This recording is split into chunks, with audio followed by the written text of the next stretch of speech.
Hey kids, it's John. It's time for our devotion for the week. Today we are talking about Abraham and Sarah. So our first picture over here, you're just drawing some D's that are upside down, and then you're going to draw some lines straight up the middle, and just little drops all the way down. This is a fountain, just like outside at the front of our church. Okay, and so I even wrote some things up here to help. So the city that we're talking about is like okay, like you are. And then Abraham and Sarah are the main people. So you can pause this as you draw that picture, but definitely hear this out. Here's what's going on in the background here.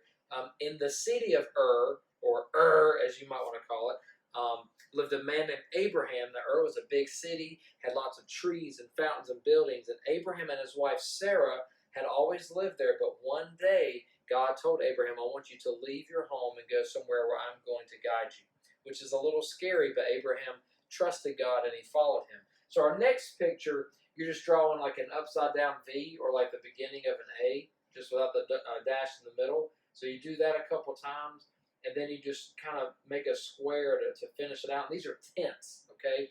I don't know how fancy these tents are based on my drawing, but you get the point, okay? So here's what's going on here. Abraham and Sarah and all their helpers, they packed all their stuff.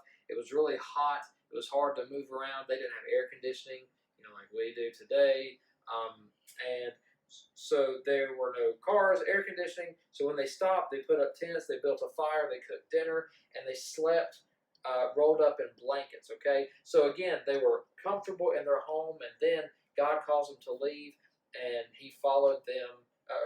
They followed God's call to wherever it is they were leaving.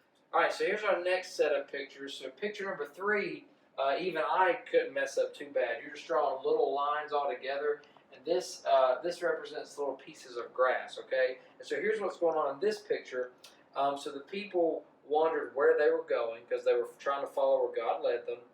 But Abraham believed in the promises of God. And one day they came to a place of hills and valleys covered in good grass. And then God said to them, this is the land I promised you. The land was called Canaan because God had kept his promises. So that's that picture. Picture number 4, you're going to draw some stars. And I'll show you the way I do it. Everyone draws it different. But I start down here and do like an A, and then I go up and then across and down. That's how I draw them, okay? Everyone else might do it backwards, but my way's not the best way, but anyway. So what's going on here in this picture is that now God had promised Abraham that he would have many grandchildren and great-grandchildren, and that his children would be as numerous as the stars. So if you guys ever looked up at the sky and seen all the stars, when Abby was a little baby, little girl, she's filming this, by the way, I would look up and I'd say, Abby, look at the stars, and she would go, wow, okay? And that's probably what Abraham and the people did, but God said, hey, I'll make your family and your descendants as numerous as the stars. So it's pretty amazing.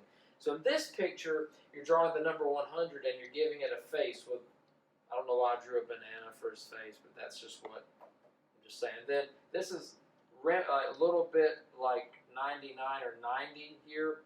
So here's what's going on here. More years went by, and Abraham and Sarah grew older, and Abraham was 100 and Sarah was 90. There it is. That's why it's 90, not 99, okay? So this is Abraham and Sarah with their banana faces, like on VeggieTales, okay? Except they're bananas and fruits. So more time went by, and they still didn't have a child. They still didn't have a baby. And some very important visitors came to visit them one day. One of the visitors was actually God, and he looks like a man. And so when God told them, you're still going to have a kid, they're 190 years old, and God is saying, hey, you're still going to have a kid.